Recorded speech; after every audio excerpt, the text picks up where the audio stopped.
Welcome to The Rock.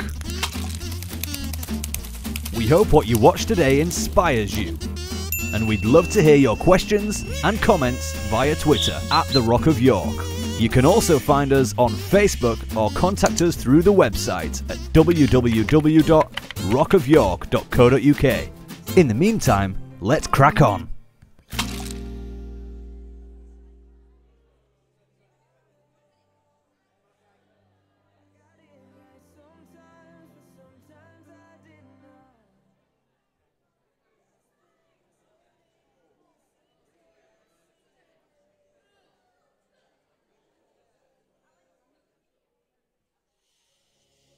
Wake up.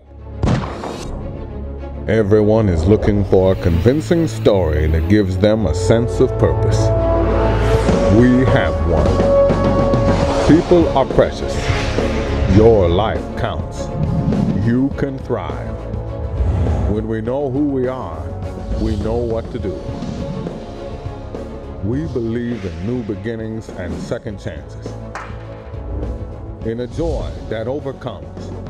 In a love that endures. We are participating in the restoration of all things. God is love. God is on your side. God keeps no record of wrongs. God is in you. Jesus reveals God's heart. Jesus offers us a revolutionary way of living that we are choosing to follow. We enter this sacred space through faith, hope, and love. Faith is your decision to place your belief and trust in the goodness and faithfulness of God.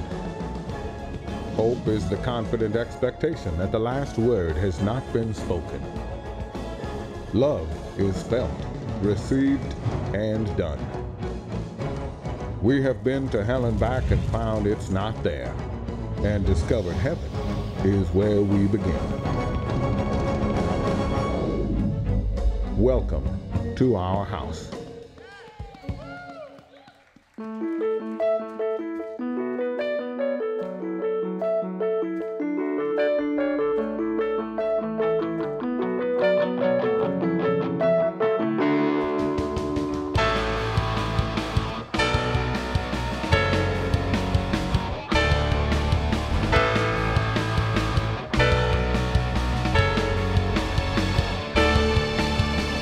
Tell myself that I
wanted to start tonight because we felt that we couldn't let the moment pass knowing that today is Poppy Day, remembrance. And some of you may or may not have taken part in a 2-minute silence this morning, but lots of you took part in crocheting red poppies for a display that's going down Micklegate. And I know they might be later on in it, but have we got the picture? Because I went down this week and took a picture of the poppies. And the display looks lovely, but what I will say, it is essentially our poppies.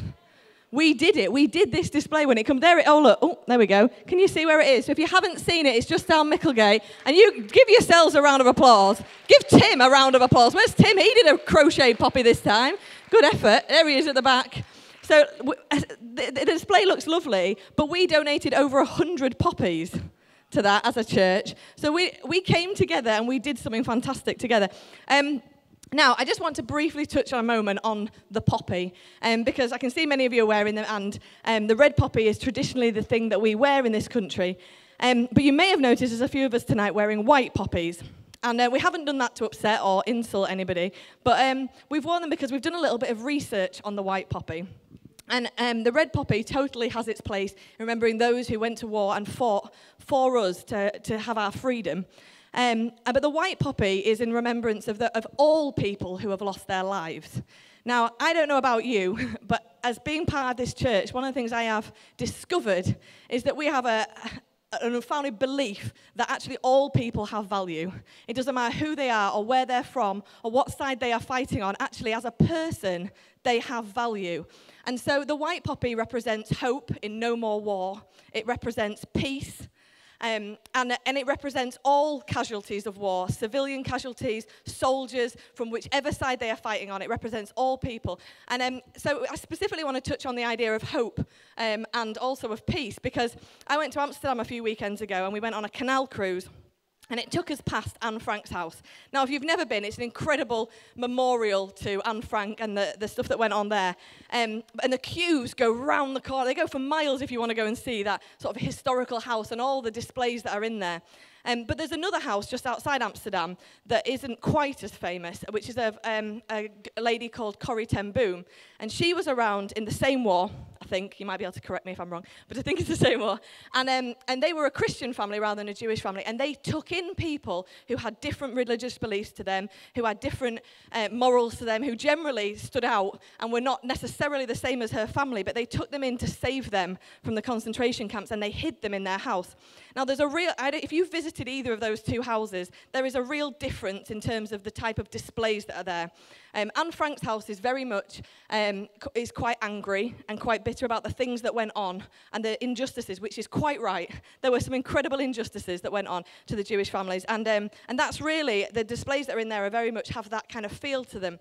But when you go to Corrie ten Boom's house, the displays are quite different. They kind of have a feeling of hope about them, and there's very much a sense of we came together and we did this and we forgive. And that's like an incredible thing to have in a house where people really were persecuted massively.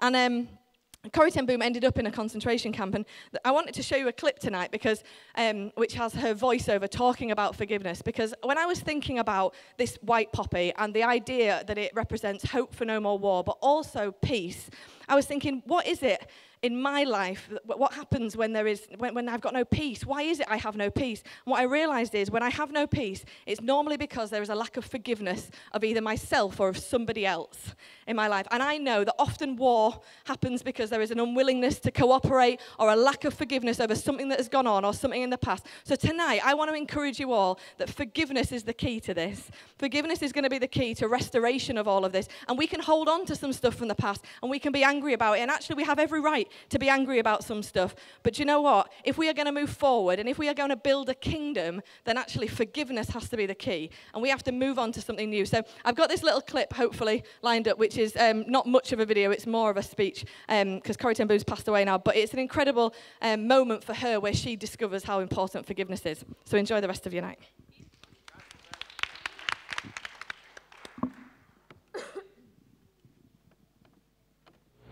It was some time ago that I was in Berlin, and there came a man to me and said, Mr. Boom, I am glad to see you. Don't you know me? And suddenly I saw that man. That was one of the most cruel overseers in concentration camp. And that man said, I'm now a Christian. I have found the Lord Jesus. I read my Bible and I know that there is forgiveness for all the sins of the whole world, also for my sins. I have forgiveness for the cruelties I have done. But then I have asked God's grace for an opportunity that I could ask one of my very victims forgiveness. And Fräulein ten Boom, will you forgive me? And I could not. I remembered the suffering of my dying sister through him.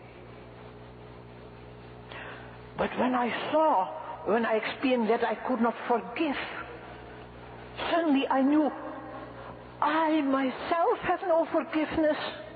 But I was not able, I could only hate him. And then I took one of these beautiful texts, one of these boundless resources, Romans 5:5. And thank you, Father, that your love is stronger than my hatred and unforgiveness. That same moment I was free. And I could say, brother, give me your hand. And I shook hands with him. And it was as if I felt God's love stream through my arms. You never touch so the ocean of God's love as that you forgive your enemies. Can you forgive? No. I can't either. But he can.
as you call me, deeper still as you call me, deeper still as you call me, deeper still into love, love. You're a good, good Father. It's who you are. It's who you are. It's who you are, and I'm loved by you. It's who I am. It's who I am. It's who I am. You're a good, good Father. It's who you are. It's who you are. It's who you are, and I'm loved by you. It's who I am. It's who I am. It's who I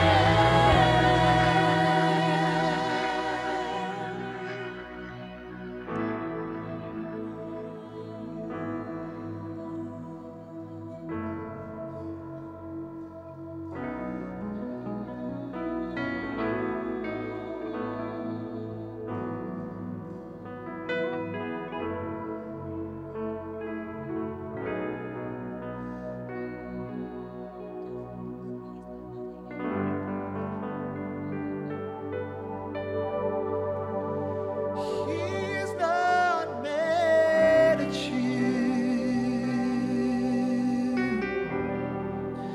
and he's not disappointed.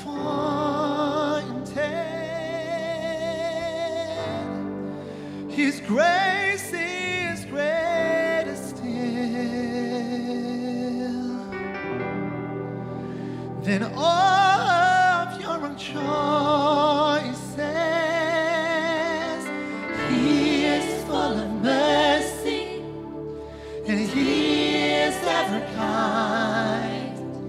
Hear his invitation, his arms are open wide. You can come as you are, with all your broken pieces and all your shameful scars.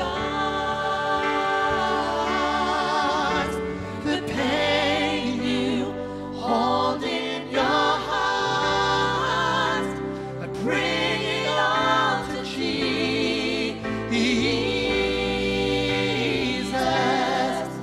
You can come as you are.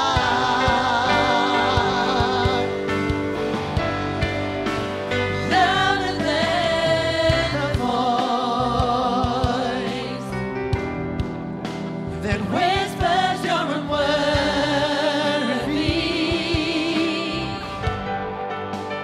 Hear the sound of love that tells a different story,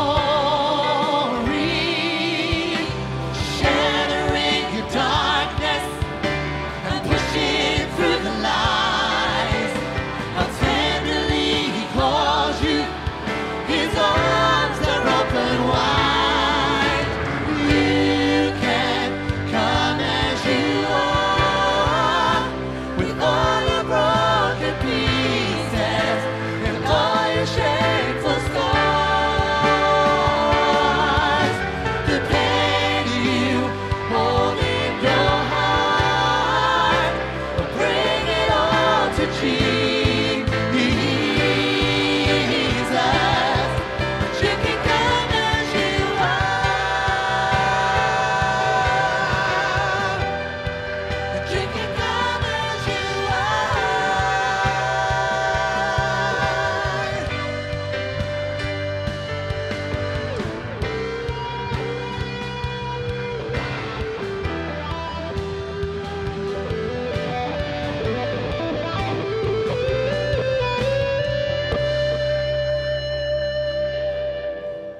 I can come as I am, with all my broken pieces and all my shameful scars. The pain I hold in my heart, I bring it to Jesus. I can come as I am.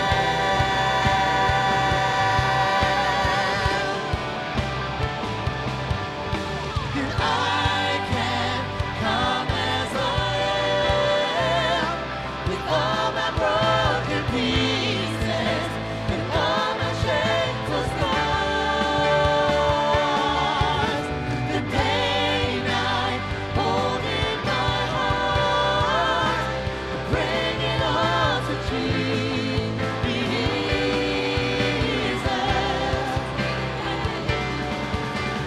I can come as I am, with all my broken pieces and all my shameful scars. The pain I hold in my heart, I bring it all to Jesus.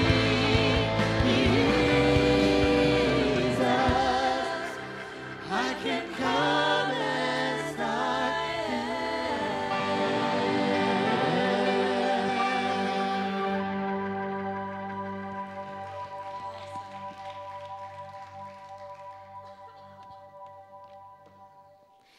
Good evening, everyone.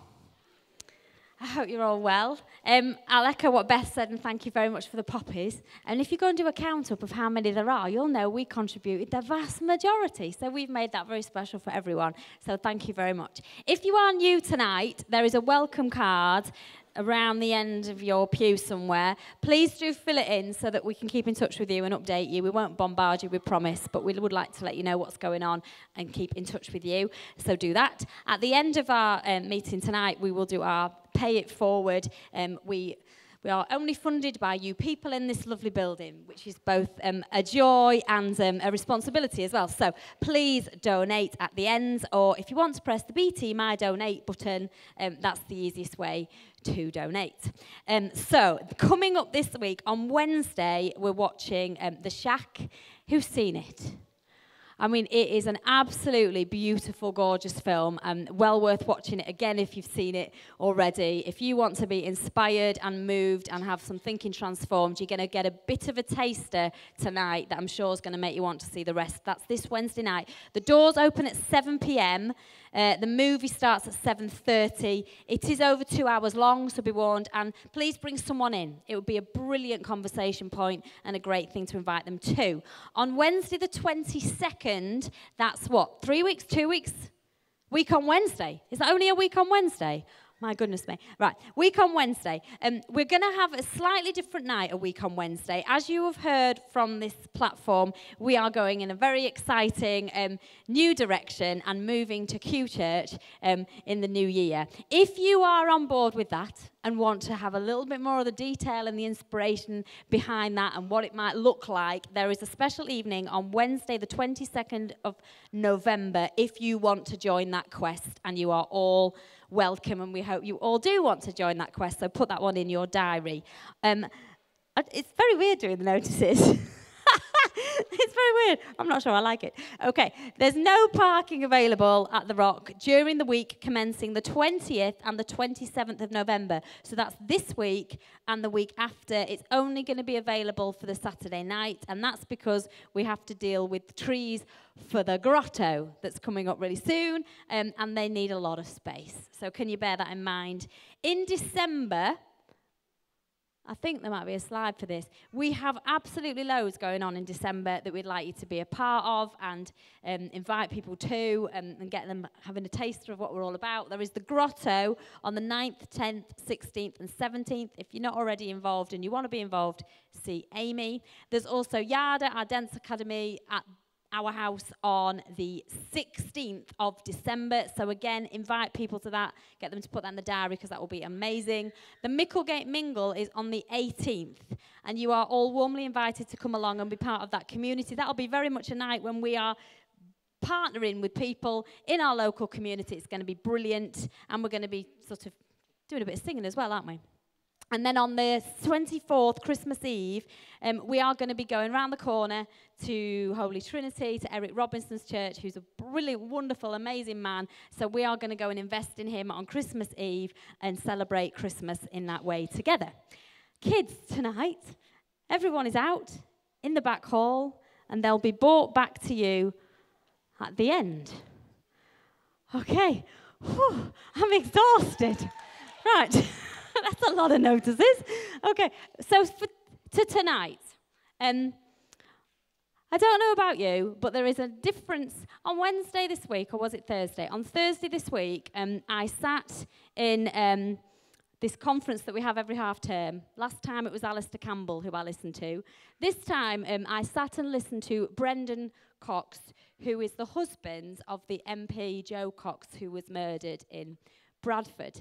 And he spoke to 2,000 head teachers and deputy head teachers, and he basically was very inspirational, talking about what it would be great to teach children in our schools in order that society might be a better place.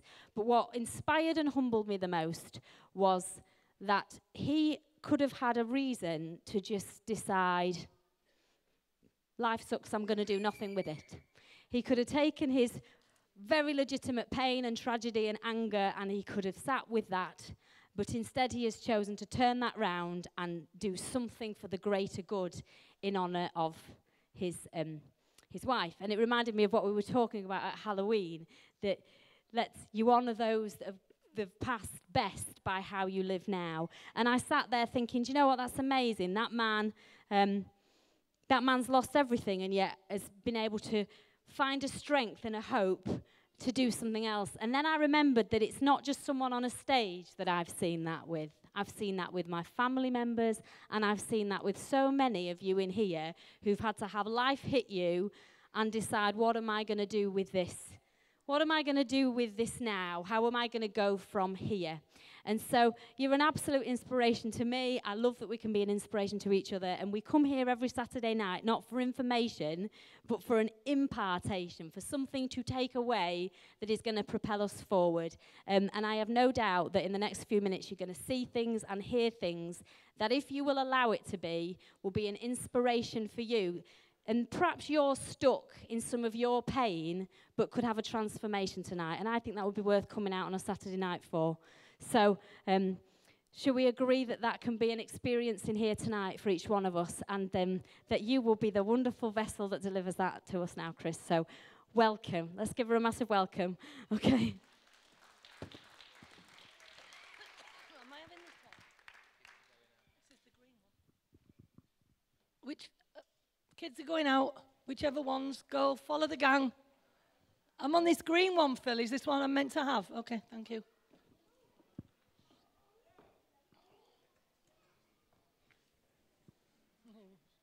Thank you so much. Me, hanky.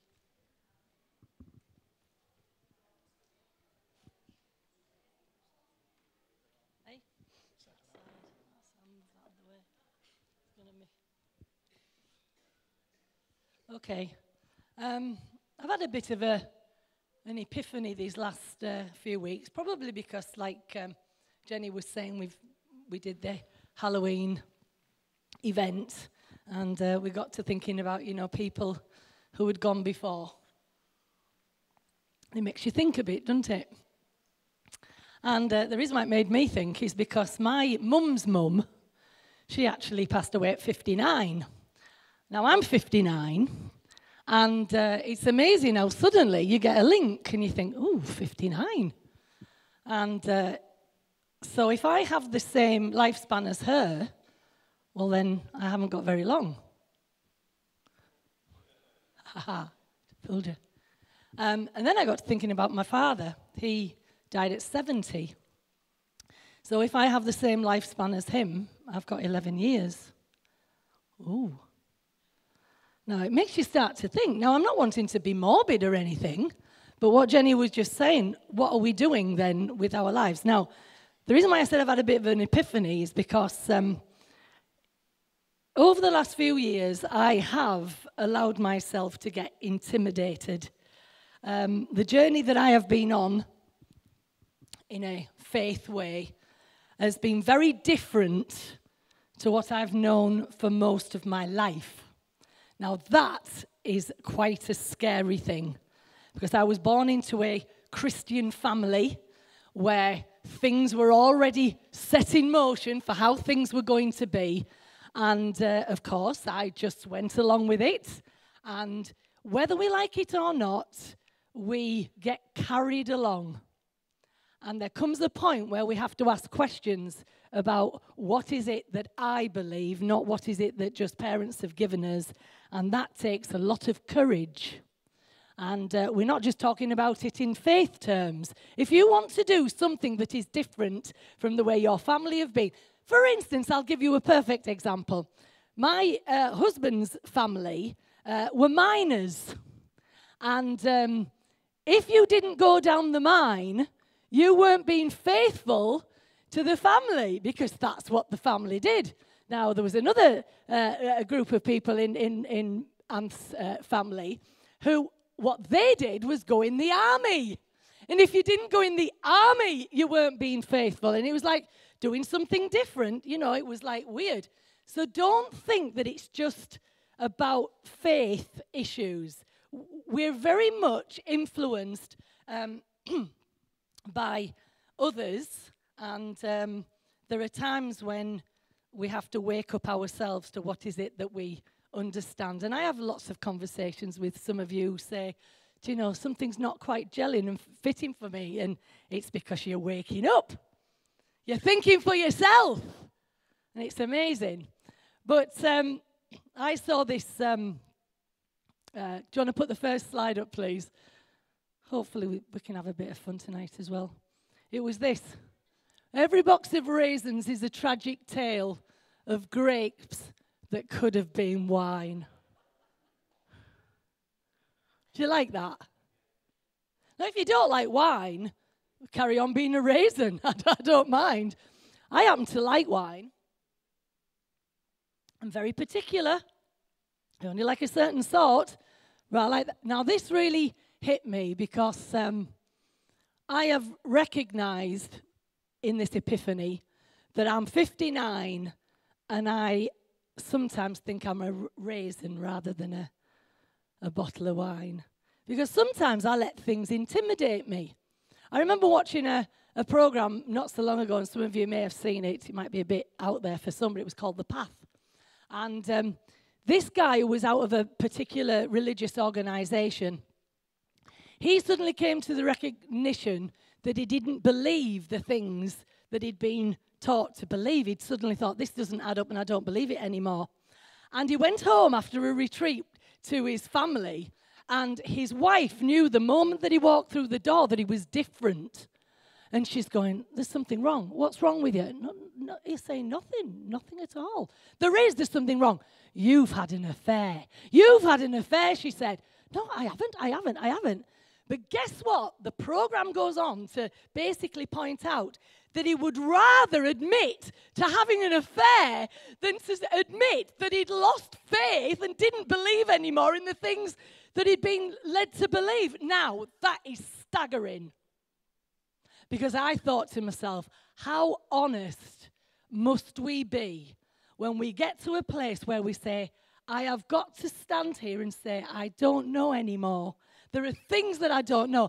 That takes courage. And I am not saying that because I've got the microphone. I'm saying it for you guys too. It takes courage when for years we've said black is black, and suddenly we're saying, well, actually, it's not as black as I thought it was anymore.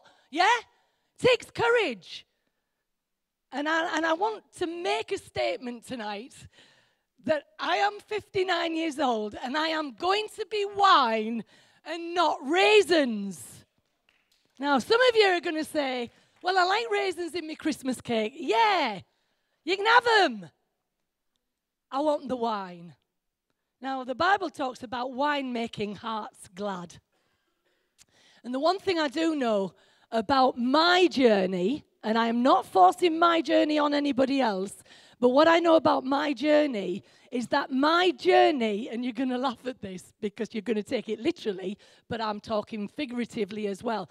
My journey lacked wine for a very long time. My religion, and I call it religion because that's what it was, it lacked wine. There was so much restriction, so much do's and don'ts and struggles that it lacked wine. And I've decided over the last 15 years that Jesus, when he said, I have come that you might have life and in all of its fullness, that was the wine. We have the picture of Jesus at the wedding at Cana turning water into wine. Why? And it's look, I'm sidetracking now, but I love it when this happens to me. He used the pots that were used for ceremonial cleansing. He said, fill them with water and don't use them to be pious and wash your hands and prove that you're all holier than thou.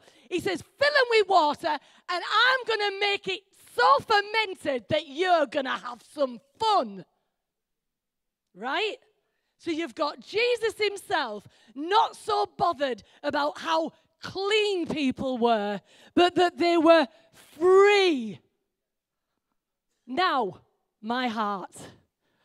I am absolutely anti-religion. And I don't care whether it's religion to do with church or that sort of belief stuff, or religions. And you're going to say, oh, this is weird. I've never heard this before.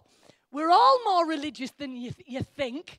We're religious about the time we get out of bed. We're religious about the time we go to bed. We're religious about what we can watch on TV, what we can't watch on TV, what we can eat, what we can do.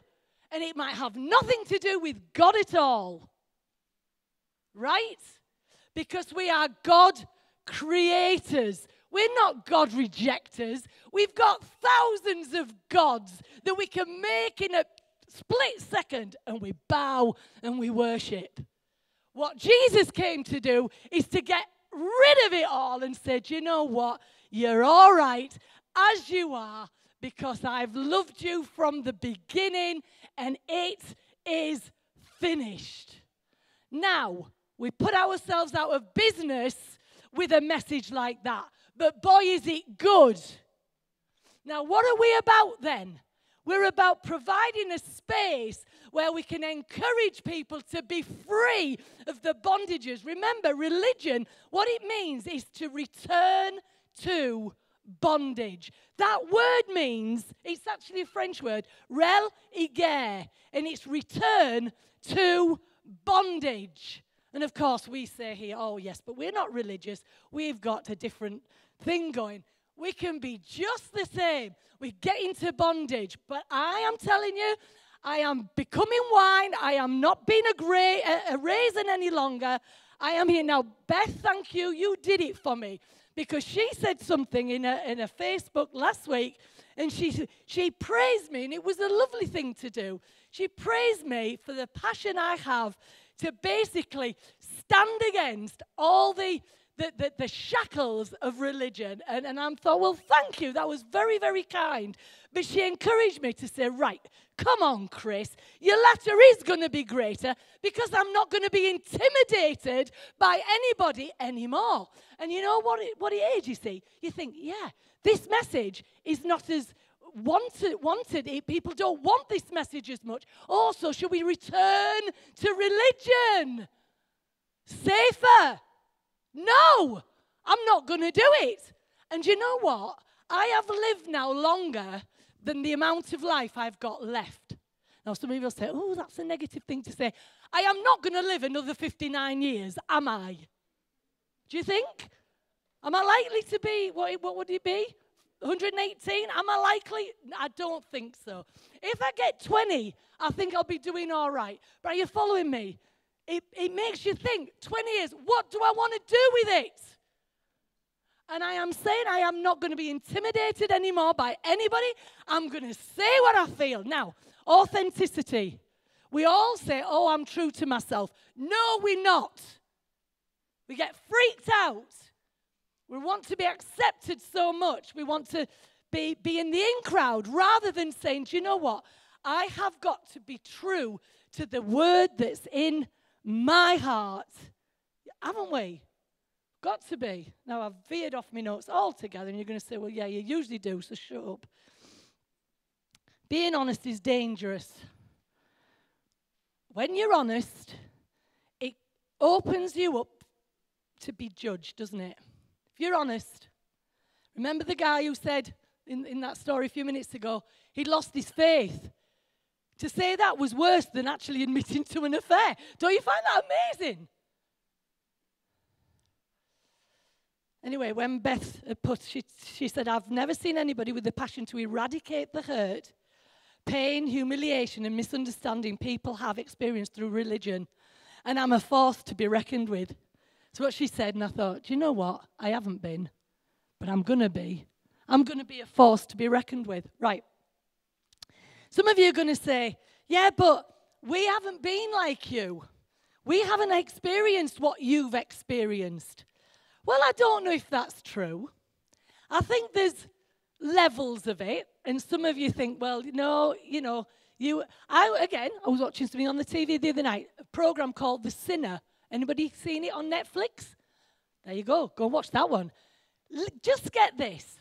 This is a devout Christian who unfortunately has given birth to a child who has Hodgkin's disease, right? And the other daughter is fine. And she says to this daughter, get these words, you better live up to what we have to live up to, or otherwise your sister might die. So the little girl's on her knees every day praying because she fears that if she just doesn't live right, her sister will die. Her auntie gives her a bar of chocolate, and she goes and hides it in her bedroom. Her mother finds it, right, takes it to her and shows her it. She says, don't you give God a reason to punish us. It's chocolate, for goodness sake. And you think, well, we're not like that. We don't believe like that. I'll tell you, more people live in terror of what they've been taught God is and what he might do if we just don't get it right. You're blessed because we've been teaching a more beautiful gospel for a long time. But I'll tell you what, it can make us very, very lethargic. Rather than saying, what we're doing, this place ought to be absolutely teeming. Not because we're being religious, but we're providing a space for people to have their chains broken. Do you get it? So this poor little girl has to bury a chocolate in the garden to prove that she's repentant. I mean, I couldn't believe it at all. Now you say, well, I don't believe like that. I'll tell you what, we all prove what our image of God is by the fears that we manifest. And you're going to say, no, that's not true. I tell you, it all comes down to our understanding of God. Anyway, I'm digressing, but anyway. What we believe about God will dictate what kind of human being we are. I've said that many times. But also, the God we believe in is the God we will hear. Do you know, people who believe they've heard God to go into a place and machine gun everybody down, what God were they hearing? Do you get it? They believed in a God of anger, a God of wrath, a God of judgment. Yeah, they were hearing a God. But I'll tell you, it wasn't the Abba of Jesus. Do you get it? So the God that you hear, what's he saying? You'll soon know what God you're believing in. Anyway, I was going to just tell you a little bit about me. I know somebody else who's had an issue with this, but I'm just going to tell you something. When I was young, very young, I was given this. Now, I know you probably can't see it, but it's a little chick publication, and it's called A Demon's Nightmare. Anybody ever heard of it? No? You'd probably like to have a read. I'll promise you won't lose it, because I have kept this probably for 50 years, right? Shows you how I hoard. That's one of them. Right. But the thing is, when you read that story, when I look back at that now, I can truly say that that book had more influence on my image of God than anything I can think of. And guess what? The demons in it were always stronger than God. Always going to win. And you think to yourself, how did that get into my head and be what basically influenced me as it did? And it did. It was horrendous. Now, I realized that in order for me to be the wine and not the raisin, I've got to stop editing myself. Who edits themselves? Come on. It's a good phrase, that, editing. Who self-edits?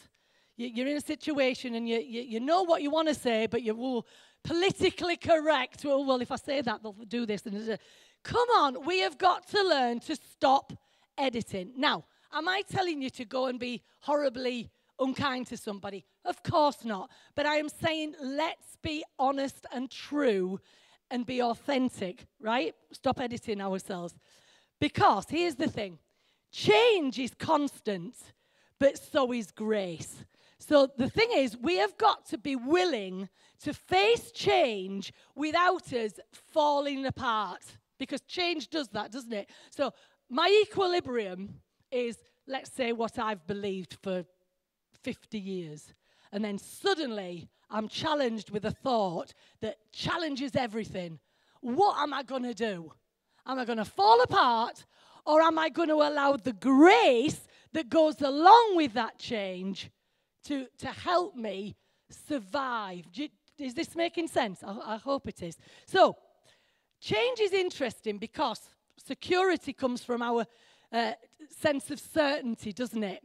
But the paradox is, and listen to this, we hate the mundane. I hear so many people tell me how bored they are of life. And yet the moment you offer them something that's a bit off the beaten track, it's like, no, I couldn't do that. Well, you're bored. You hate your life. Let's do something different. No, I couldn't do that.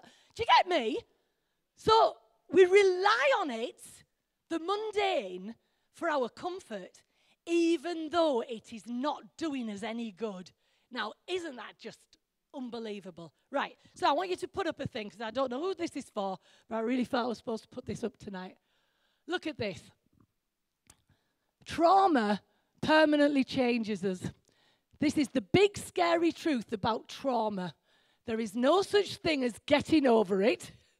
The 5 stages of grief model marks universal stages in learning to accept loss, but the reality is, in fact, much bigger. A major life disruption leaves a new normal in its wake. There is no back to the old me, right? You are different now, full stop.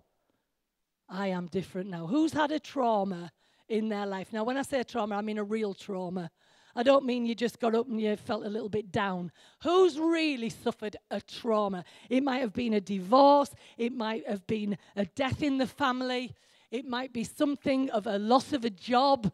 You hear what I'm saying? Who suffered one that, I'll tell you what, after something like that, it could be an illness, you are aware that it changes something in you, doesn't it? And you know there's no going back to the you that you were, right? So here's the point. Let's carry on with this. This is not a wholly negative thing. Healing from trauma can also mean finding new strength and joy. The goal of healing is not a papering over of changes in an effort to preserve or present things as normal.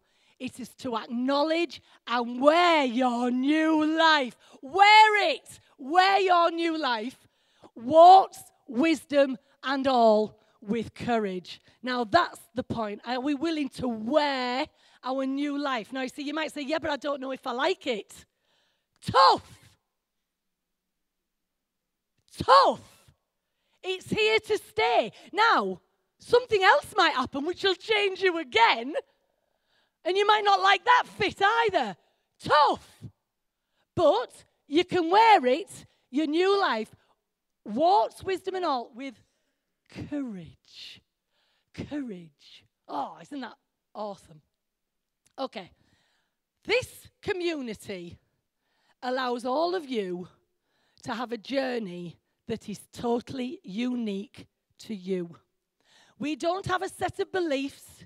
We don't have stuff that we say you've got to do all of this and believe all of this in order to be part of us. You have got your own journey, and it will be totally different from mine.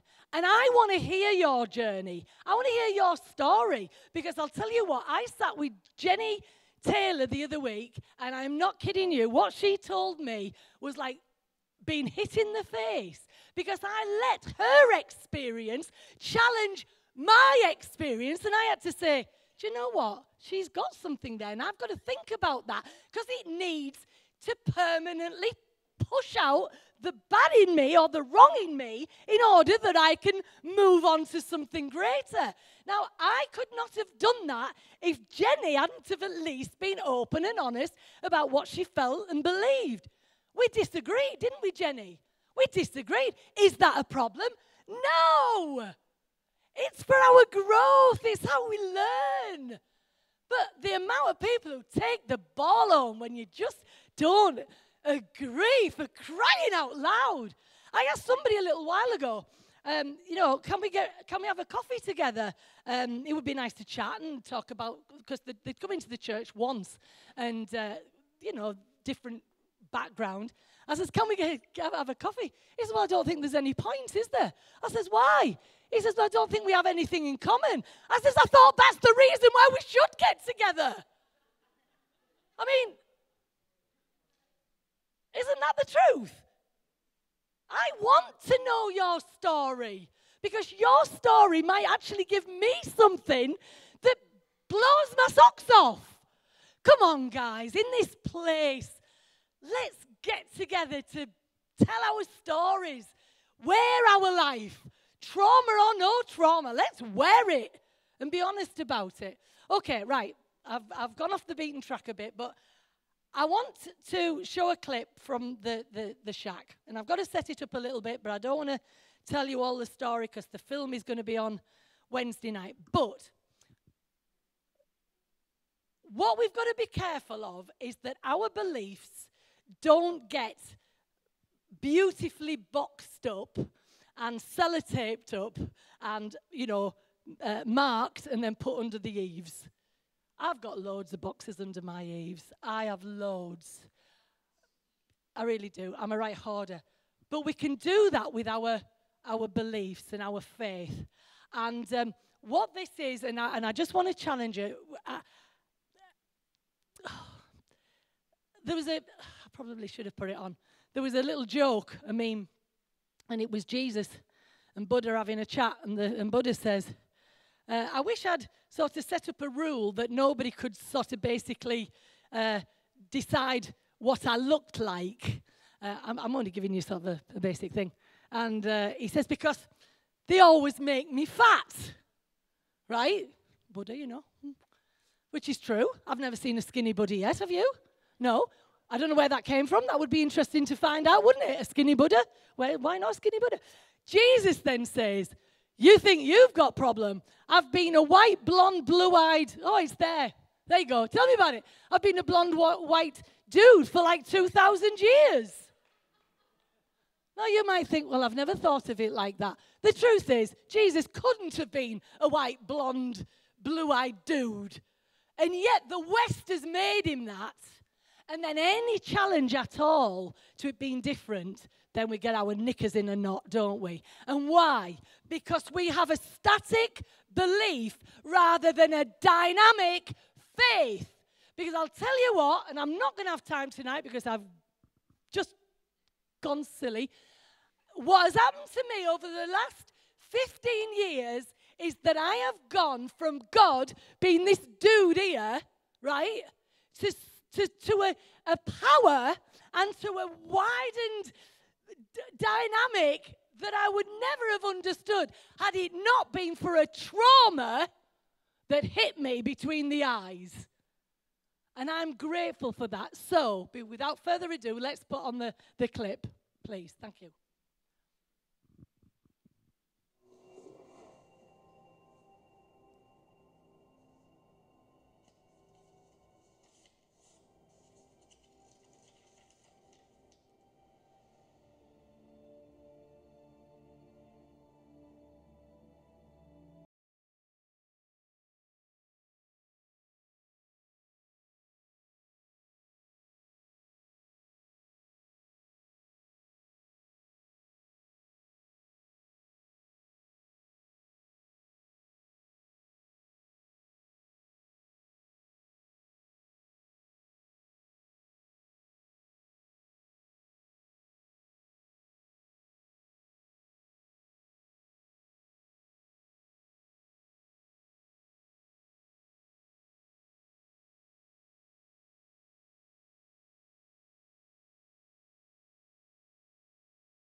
think what we should do is, instead of me talking, will you just go straight to the next clip, please, and then I'll talk after that.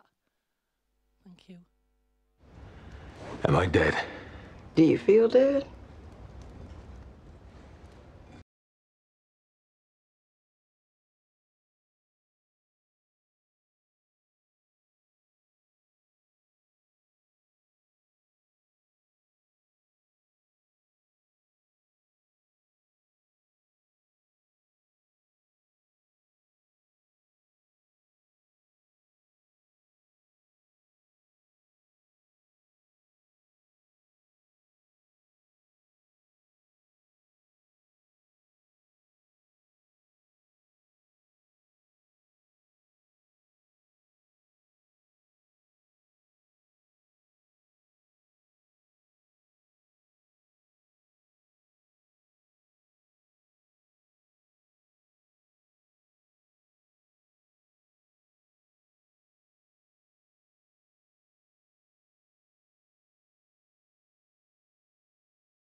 Wednesday night.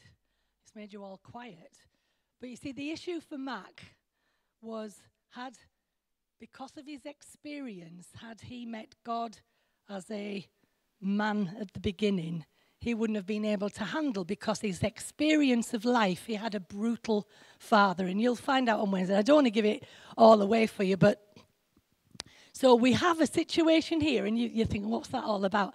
What I'm trying to basically show you, that what God, as a male or a female or whatever, is wanting to do is take us all on a journey which is tailor-made for you, where you're at, depending on your story, that will make absolute sense for every step of the way. But you see, if what we do is box him off and make him a man in the beginning, and we don't need a man right now, then what are we going to do? We're going to hold him at arm's length because we say, I don't relate to that because I can't hack that. Or let's say that we've had an issue with a mother figure. Oh, I can't relate to that because, are you following me? So you see, let me tell you a little bit about my story. I've gone the opposite way. For me, I started out with God being very much a male, authority, a controller, a judge, all the things that you would put into the box of a God figure. And see, for me, you're going to find it really a bit odd. That wasn't a picture of a father. It was actually a picture of a mother. Because my experience was my mother was the one who was very much the controller, the one who kept things in order that I had to please. So you see, even though I held God as being a man, it was really a picture of a woman. Now, don't you find that interesting? Right. And then I was in a very bad place 15 years ago, and yet God was still a male in that sense. It was a man. And yet, instead of being this judge and controller and punisher, etc., he became this father, this kind dad who would always overlook. Whereas mother wouldn't, dad would. Do you get me? And in that moment where I needed the dad who didn't always stick up for me in life, right? Because mum was the boss. In that moment, God was being my dad who was always so loving and kind and gentle. Is this making sense? And that changed my whole understanding, because I had an encounter with that graciousness, that compassion, that love that wasn't out to get me when I was down. It was actually there to comfort me and lift me up. Do you get it? So I saw the opposite. It was absolutely staggering. I expected me mother, and I got me dad. I hope you're hanging with me here. Are you getting it? Because I think this is so important for you tonight. But guess what? As the time has gone on, I found that actually I've gone from it being not really a person, and you're going to say, yes, but God is a person, and he sent his son Jesus, and you got Father, Son, and Spirit. But actually, I see God now as more of a it. And you think, oh, can't do that. But you see, there's a reason why we often make things personable, because we think it's accessible, don't we? We personify things to make them grabbable. Do you get me? When things are, it's like it loses its sense of accessibility, but it can also lose its greatness. Is this making sense? Right, so I have gone, and I know I gave you that very, very quickly. I have gone from a noun, a person, a thing, which was two separate entities, right? Because you've got God here, me here, that's the noun, the person, to being a verb, which is an energy, an action, that I'm not separate from, I'm actually one with. Now, everybody's going to say, oh, you're going the wrong way. No, I'm not. Because the thing is, when God's out there or up there or wherever, you're always trying to connect. You get on your knees, you pray, you do whatever. But when you're one with it and not separated from it, you find that all of the time you are in it. Are you getting it? It's amazing. Now, I'm not telling you that has to be your journey, but I'm telling you that's what's happened with me, and it's been quite remarkable. Now, let's take it this way. Some people start with it being an it, and it's in a sense that they see it as this energy and this source, but they never get a look at a close-up picture of what it might look like. That's why the Bible talks about Jesus being the exact representation of the Father. Because he says, if you want something to grab and have a little bit of a look at, here you go. But if you box it down to this, you're going to make it so small that it's going to not be all that it should be. Now, that making sense? So, I think that we've a fantastic thing there in the sense that it's an energy. We're not independent of it. We're one with it. So, listen to this, and we'll probably bring it to an end. Religious people tend to believe God is a separate entity, and that's why they look for something to worship, to pray to fear, because they have that fear of it, and they also serve it, because it's separate. Are you with me? But then spiritual people, get this, know that God is something that they are one with and just live it. Did you get it? Absolutely powerful, amazing this. So here's the thing. How can we build a community that has a whole bunch of people with unique journeys, with different perceptions of what God is like, who he is, whether he's good or bad? Because remember, we've all got different journeys. How do you build a community like that? I'll tell you what, you do it because it's not about what we believe, it's about what our end goal is. Because our goal is something that's absolutely fantastic. It's our quest to get everybody understanding the union that exists, the divine love, and to experience an inner aliveness. Inner aliveness. Okay.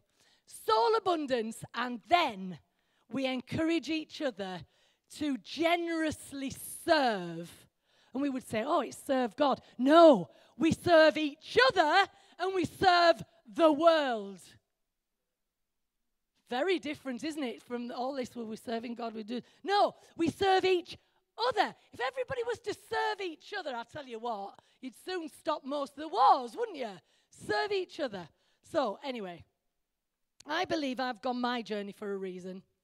Because some of you speak my language. There's some of you in here who've gone a different journey, but you're staying quiet, and that's not fair. I want you to start telling your stories. I want you to share. Please share. We need to hear. People need to hear you speak and tell of your understandings and what you've come to, because it might deliver people into the union, right? The divine love and the incredible inner aliveness that they are looking for. So I just want to say a couple more things. The church is often likened to a hospital for sick people, which is quite a nice picture. But I think I would prefer for us to think of this place as a detox center. And I'll tell you why. Because the toxic beliefs that we have had about God need to be cold turkeyed away. Scary. You shake. A guy that I follow on Facebook, he says this: letting go of the toxic things we believe about God doesn't bring us to the end of our faith. It brings us to the start of it. Don't you think that's amazing? And you might be a bit like Mac on the film, where he's looking and he's saying, everything that I have learned, everything that I thought that I understood is all absolutely higgledy-piggledy and a right mess. Imagine somebody, and I'll tell you what, I'll be honest with you, in the States when this came out, there was an uproar because God was shown as a black female. Now you might think, what? Grow up? Yeah, I'm just telling you, that's what religion does. Because it will always fight against anything that might connect with you and bring you into that union. You know why? Because religion doesn't want a cure for your problem any more than the pharmaceuticals want a cure for cancer. Did you know that? Religion doesn't want you ever free. But whoever God, it, her, him is, does. And that's the good news of the gospel. So, we want to awaken you to the awareness of what?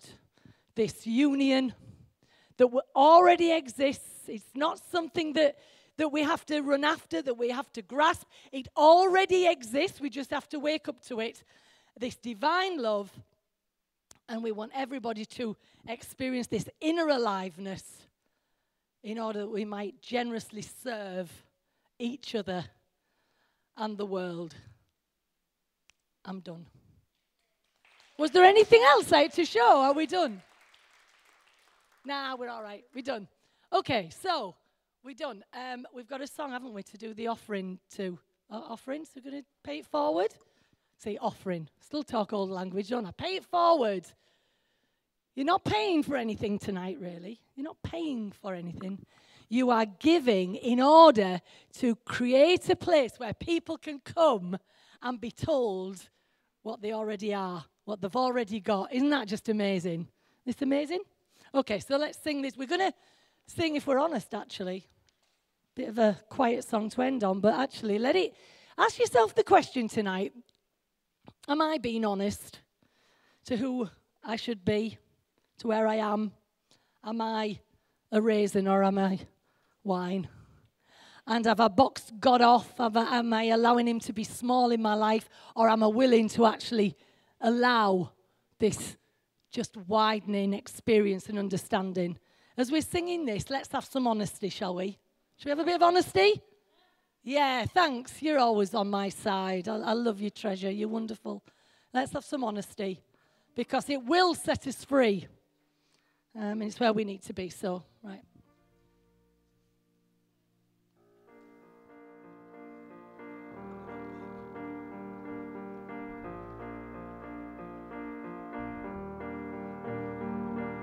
Truth is harder than a lie. The dark seems safer than the light. And everyone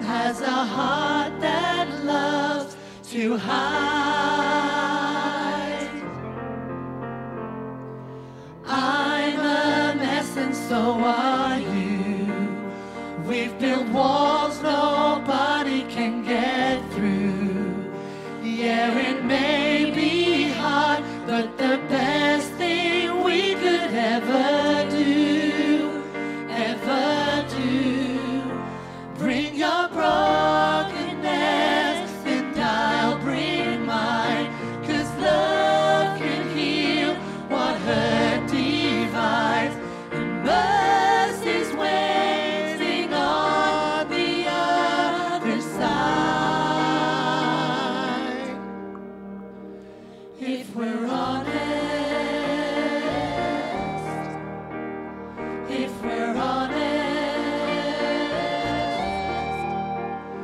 don't pretend to be something that you're not.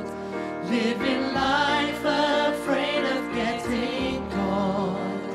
There is freedom found when we lay our secrets down at the cross.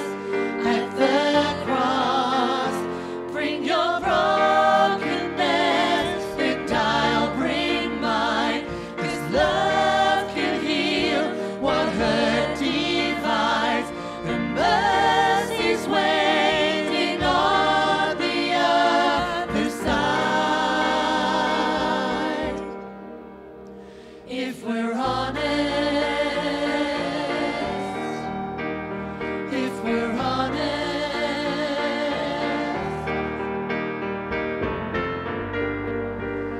it would change our lives. It will set us free. It's what we need to be.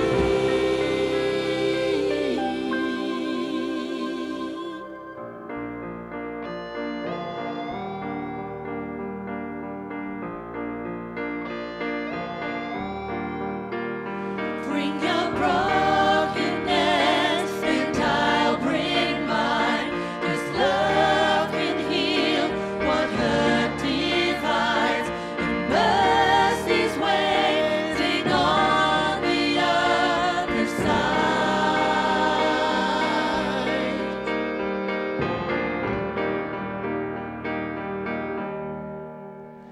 If we're honest,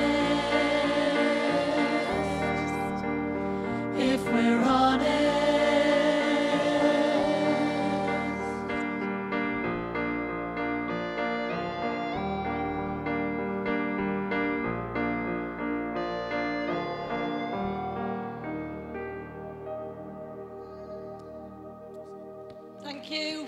God bless you. See you on Wednesday, I hope. Thanks a lot.